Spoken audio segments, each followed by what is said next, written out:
Dessert nila Oreo ito. Tapos ito, Coco Crunch. Ganda yung McDo place. O, tignan nyo. O, diba? May garlic sub marinara toasty. What is the best in wrap? Hindi siya fast food. Slow food siya. Guys, large to. Pero yung large niya parang kalahati na lang. Oh, parang masarap siya pero parang normal lang. Hello guys! I'm back again with another video. And ganyan guys, sa video na to, tayo ay magkukumpara ng Indian McDonald's sa Pilipinas. And though, wala tayong dala-dala ditong McDo from Philippines. McDo products from the Philippines. Pero, by the taste of it, at ngayon, parang feeling ko, ordering ko na yung mga kakaiba. Kasi before, parang in-order ko lang fries, ganyan, or kung ano pa man yan. Pero ngayon, kung ano yung kakaiba sa menu nila, o-orderin natin yan. Kung may maanghang ba, ganyan. Wala naman tayong choice. Okay, so ngayon, let's go as we explore McDo of India. Okay? Let's go. Let's go. Let's try. Let's compare. At ngayon, titignan natin kung masarap ba o kung hindi. At sasabihin ko sa inyo wholeheartedly kung ano yung malalasahan ko. Pasensya na po sa mga makakapanood nito kung hindi ko type or kung type ko. Pero I will be brutally honest this time. Okay? Let's go. So, let's go. So, nag-book na ako ng Uber. So, ang presyo ng Uber ay 97.56. Pero babayaran na lang natin siya ng 100 rupees. Ganun. Kanina pa nagbabling-bling ang mga internet dito. Ay, mga ilaw dito, ha? Hilton, ano ba? Eh, let's go. Sana naman may makuha na. Ay, ang bilis. Meron na agad. Let's go, let's go. Ang tagal. And if ever kapag pupunta kayo dito, guys, pwede kayo magpunta sa kung saan yung gustong puntahan. Nasasakay kayo sa either Ola o Uber. Dalawa po ang option. Pwede kayo mag-Ola or mag-Uber. So, yung logo, ilalagay ko dito sa screen. Ayun na siya. I've arrived na daw. Domingo coming! Coming! Let's go! You see the one? See the one? Okay. Thank you so much! So, again, kapag ka po kayo ay nag-Uber dito, kailangan yung 4-digit number, okay? So, we need to be clear about that. Kasi may time na kapag ka hindi nag-match, hindi mag-work. Ay, may lasing. Naririnig niyo ba ang nagtutunugan? Madlang people. Businahan ng mga tao dito. Which is normal lang sa kanila yun, okay? Magugulat ang kultura nyo. Gugulat ang kultura. Grabe, nakaka-tense. Muntik na niya mabangga yung mga aso. Medyo malayo pala talaga yung mismo ano nila dito, McDo. Sakto lang pala yung ibabayad natin. Okay lang. Ay, may KFC. Ayun na, may KFC. Wow. Kalayo sila ng McDonald's. Kung magkalapit sana kukumpara natin parehas. Wow, gutom! Tapos alam nyo nawala ko yung panyo ko, yung suklay ko. Alam nyo ba guys, share ko lang, fun fact, lagi kapag umaalis ako, like kapag kunyari nakikita nyo ako, umaalis talaga, oras na mag-step out ako, step off, step out, step in, ng mismong kwarto, lagi ako may suklay sa bulsa. Like kahit pupunta lang ako ng mall, pupunta lang ako ng airport, pupunta ako kung saan, lagi yan. Ngayon nawala ako, hindi ko alam kung saan ko nailagay. Yun ang pinakamahalaga sa akin, suklay. Tapos di ganyan, tumitingas-tingas siya. Wala pa namang suklay dun sa Hilton. So sad eh. Saddening. Saderific. Wow, ito na itsura. Nagagabi na dito. Ngayon lang ako lumabas ng gabi ha. Hindi ako lumalabas talaga ng gabi. Wala ba ditong gupitan man lang? Gusto ko magpagupit eh. Though, Diyos ko, baka naman bigla akong makalbo dito pagka nagpagupit ako, di ba? Pero gusto ko pa din. Pag nakakita ko ng manggugupit, magpapagupit ako. Parang fresh cut tayo. Pagka nagpunta tayo ng Taj Mahal, sige kuya, busina mo lang. Banggain mo na yan. Ganong level. Hey guys, joke lang yun ha. Baka akala nyo, pinababangga ko talaga. Humor ko lang yun guys. Humor ko yun. Humor of sense of humor. Wow! Hindi nga ba naman tayo minamalas? Umuulan guys. Pero at the same time, swerte siya dahil blessing ni Lord yun para hindi tayo mainita. Maganda yung maganda yung McDo place. O, tiga nyo. O, diba? O, dito na tayo bababa. I-keep the sukli natin. So, meron tayong 100 rupee dito. Thank you so much! Keep the change. Thank you. O, sige. Magbusinahan kaya... Grabe. Culture shock ako dito, madlang people. So, ay, daming tao. Puro Indian. Siyempre, nasa India nga tayo. So, ayan, as you can see, ito yung pagkain. Tingnan natin yung mga McDeal. Ito burger. Chicken surprise. Paano masu-surprise? Andyan yung picture. Wow, binash. So, ay yung itsura. Tapos, McCafe. Ayun yung McCafe niya, guys. Strawberry cheesecake. Value wraps. Oh, ayun yung presyo. Pause nyo na lang para makita nyo. Puro mga burger. Laman lang chicken. So, yan. Okay. Tapos meron dessert. Dessert nila Oreo ito. Tapos ito, Coco Crunch. Tapos ayun yung itsura. Tapos yung sides. Ah, may McFlavor fries. Oh, okay. Ah, may pa chicken. Okay, sige, mag-chicken tayo. Pero ang sabi ko sa inyo, makakaiba yung orderin natin eh. Sige, mag-order muna tayo ng McDeal. Chicken surprise tayo. Para ma-surprise naman tayo. Large, no ketchup, para wala. Tapos sa drinks is mango thick shake tayo. Since kakaiba yan. Sa wings, mag 2 piece tayo. Tapos add to order, 334 rupees. Sa dessert, strawberry cheesecake. Wait, wag yan. Choc crunch na lang. At least choc crunch. Small lang. Add to order. Okay, let's go. View my order. Not today. Complete. Tapos, pay at the counter. Cash payment. Pick up at the counter. Yan. Let's go. Ayan o, tignan nyo. Ito yung itsura dito. Meron silang pa McCafe part dito. So, ay may butter croissant, may garlic sub marinara toasty, tapos may strawberry cheesecake. Ito yung price. Though, full house guys. Di ko alam kung makakakain tayo dito.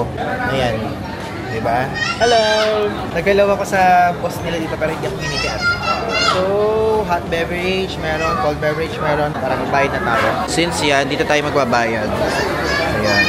Diba? Feeling ko guys, hindi tayo makakain dito kasi punong-puno talaga. Ayoko naman silang videohan na itutok ko yung camera pero punong-puno talaga. So, tingin ko mag-take out na lang tayo. Okay, so magbayad na tayo. How much? Sorry? 5? Okay. Philippines. Do you have near KFC here? No. No KFC? Okay. Because I want to compare McDo and KFC in India. What is the best in wrap? Spicy chicken wrap. Okay, one. Only wrap. Okay, sige. Nagdagdag na tayo. Lubusin na natin kasi hindi naman tayo nakakakain. So, okay lang din yan. Tignan natin. How much? One is spicy chicken wrap. Yeah, only one. Takeaway? Takeaway too. Too many things we need. Okay now? And so, intayin natin. So, ang nagastos ko in total ay isang 520 rupee, tapos isang 221 rupee. Okay? So, lalagay ko na lang dito yung total with conversion. Okay? Okay guys! So, andito na tayo ngayon sa mismong hotel room natin and wala talaga tayong upuan doon sa mismong branch ng McDonald's na yun. At ngayon, yung McDo dito, sinasabi ko nga sa inyo, magiging brutally honest ako. Guys! My God! Di ba sabi ko ganun, pupunta tayong McDo and fast food siya, di ba? Guys, grabe! Hindi siya fast food, slow food siya! Kasi, ang tagal ko nag-iintay. Like, naibigay naman nila yung unang lahat. Wait. May kulang. Ito pala. Naibigay na nila lahat. Tapos may kulang, which is itong mango something. Tingnan nyo nga yung ice cream ko, nalusaw na. Actually, natikman ko na din. Kaya hindi ko na din to wholeheartedly mai-re-review na very parang first time na tikim. Ganun. So, parang natikman ko na siya. Pero sige, uulitin ko para sa inyo. Tingnan nyo nga itsura. Wala na siyang kalatoy-latoy. Ganun. Okay, so ngayon tikman natin ulit. Sipin nyo na lang. Hindi pa natitikman ko. Pepekein ko. Itong parte lang naman na to, guys. Pagbigyan nyo na ako. Ano kaya lasa nito? Sarap. Wait, hindi to peke. Ang sarap talaga. Literal. Though, since I'll be brutally honest, yung mismong crunch niya sa loob, meron siyang parang crunch, yung parang mga cereal sa loob. May mga ganyan-ganyan siya. Wait, hindi niyo nakikita kasi nakain ko na, naubos ko na habang naghihintay. Masarap siya. Like, ito, i-rate ko to ng 8 out of 10. Though, okay yung 8, pero kaya ako sinabing 8 kasi hindi pa rin matatalo ang McFlurry natin sa Pilipinas. The best. Diba sinabi ko, kumpara ko sa Pilipinas, yun naman ang title ng vlog na to. Baka sabihin niyo, ba't kinukumpara mo kasi sa Pilipinas? Kasi yun nga po yung purpose ng vlog. Okay siya. Pero 8 out of 10 lang. Kasi iba pa rin yung lasa nung sa Pilipinas. Okay, so ito po ang ating mga in-order. Order tayo ng fries. Large siya. And tignan nyo kung gaano kadami large. Para namang medium to. Parang regular nga lang to sa Pilipinas. So, i-rate ko to, yung serving niya, ng 5 out of 10. Grabe, napaka-anis natin sa party. Tignan nyo naman. Guys, large to. Pero yung large niya parang kalahati na lang. Oh, di ba? Pero yung lasa, tikman natin. Ba't parang madilaw-dilaw to? O madilaw lang yung ilaw. Okay naman siya. Masarap. Though parang medyo sagi na siya. Kasi nga, parang hindi magiging sagi, slow food nyo. Ha? Ay, ba't meron pa isang price? Ang dami namang price. Tignan nyo, oh. Yung serving nila ng regular, ganun lang din yun sa large. Wow! Okay. So, tignan natin. Ang dami ko in-order. Umorder ako ng chicken surprise tulad ng pinakita ko sa inyo kanina. So, itong chicken surprise na to, masusurprise tayo siguro sa lasa niyan. Tapos, umorder ako ng dalawang chicken McWings. Ayan. Daw mo ko masarap yung chicken McWings. Tapos, yun, nagsabog-sabog sa loob yung price. Dang. Babakot to para makita nyo. Mas malagay pagkain kaysa sa mukha ko. Alam ko naman sawang-sawa na ako kayo sa akin, guys. No, madlang people. Dito, nagugutom ako. Like, literal na gutom talaga. Hindi dahil sa for video purpose. Gutom talaga ako. Tapos ito pang isang in-order natin, ang Big Spicy McWrap. Nakita ko dun sa screen, sa TV, dun sa menu. Nakalagay 79 rupee lang. Binili ko to. Tapos, tinanong ko kung ano yung pinakamasarap. Kala ko 79 rupee lang eh. Guys, Ang presyo pala nito ay 211 rupees. Eh di ang mahal. So kailangan nating tikman. Okay? So ngayon magsimula na muna tayo sa what? Grabe parang burger at ito magkamukha lang. No?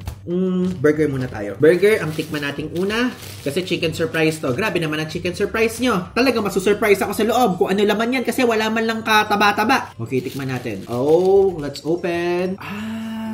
Okay din naman pala siya. Though, parang yung burger patty niya, parang kung titignan nyo, parang yung burger patty natin na chicken fillet. So, meron pa siyang ay, may onion. Ayun na nakikita nyo, may onion. Tapos, meron siyang ano-ano. Tawag doon?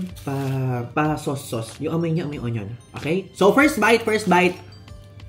Lasa siyang burger, pero as far as I know, hindi sila nagpo-pork. Pero lasang burger sa aking panlasa. Lasang burger pa din. I mean, yung beef patty sa atin sa Pilipinas. Though, nalalatahan ko yung pagka-chicken na niya ngayon. Well, yun naman ang purpose. Siguro kaya chicken surprise. Masu-surprise ka na akala mo beef, pero chicken! Surprise! Ganon. Nakain ko ng onion. So, naghahalo-halo na yung lasa sa bibig ko. Meron lasang onion, may lasang maanghang, may lasang ketchup, may lasang parang mayonnaise, tapos yung lasa ng patty. Sarap naman siya. So, kung i-rate ko to, i-rate ko siya ng 8 out of 10. Bakit hindi perfect? Dahil, parang feeling ko nakukulangan ako sa kanya. Though, yung atin naman, yung pinaka-basic burger sa McDo sa atin, parang kulang din. 8 out of 10 lang din sa akin yun. Kasi Big Mac quality ang mga trip ko. Yung mga makakapal, o yung fish fillet na yung nasa lamam. Pero kung sa lasa, sige pwede na ding 8.5 kasi may different taste. Sa sauce, generous sa sauce. Sa Pilipinas, hindi ganyan. Madamot. Plus, aside from that, mayroon pa nga pala akong binili na mango shake. Pero ang tawag sa kanila, mango thick shake. Ngayon ko palang bubuksan. Kaya first, ano to? Tignan nyo, meron parang may katas doon sa tuktok. Ay, may whipped cream. May whipped cream, nakikita nyo? May whipped cream. Inumin natin from here. Ay, wait. Talagang mango thick. Kasi ang thick, hindi ko pa siya masipsip. Sarap siya. Merong parang mga bits of mango sa loob na matitikman nyo. Yung parang di ba sa mogu-mogu, meron tayong mga nata di ko ako na parang mga ganong size, mga chop-chop na mangga. Though, kung matitikman nyo siya, parang artificial mango talaga. Pero okay lang. Magulat tayo kapag sa fast food, biglang nagsishake doon ng real-time na mango, no? Okay naman siya. Okay siya. Wala akong hindi nagugustuhan pa so far. Nabisit lang talaga ako kasi slow food. Hindi fast food. Maubos ko na siya. So, bubuksan ko na to. Pero, kakainin mo natin wings. Kasi ito, titikman ko lang ngayon. Pwedeng kapag kabusog na ako by that time na maubos ko na to, pwede ko yung breakfast. Okay guys, so naputol. Meron ako ni-replyan tapos hindi ko namalayan. Naubos ko na pala yung mga kinakain ko. Buti na lang, hindi ko pa kinakain tong wings. At least, ma-show ko sa inyo. Naubos ko na pala, pasensya na. So, ayan yung wings. As you can see, medyo matigas siya. Like, literal na matigas. Hindi yung tigas dahil sa crunchiness. Busog na ako. Okay, so tikman na natin. Lalapit ko para makita nyo yung lutong. Medyo matigas siya. Medyo lang, hindi pa naman ganun matigas. Yung lasa, hindi siya ganun maanghang for me. Yung laman, baka naman kasi payat lang niya punta sa akin. Pero like, ang payat lang niya, payat lang. Rate ko siya ng 7 out of 10. Dahil, hindi siya ganun kasarap for me. Parang masarap siya, pero parang normal lang. Parang mas masarap pa yung chicken ng KFC kasi natikman ko na sa previous videos. Nakita nyo, di ba? Yun.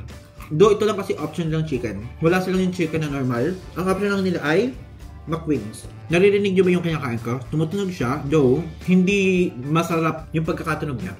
Hindi tulad ng kapag kumakain tayo ng McDo sa Pilipinas, pagka kinagat natin balat, masarap. O yung Jollibee chicken, masarap. O yung Uncle John o Mini Stop, masarap. Ganun, ito hindi. Ganun lang, sakto lang. Pero bagsak sa ratings. For me, mas gusto ko yung chicken o McWings.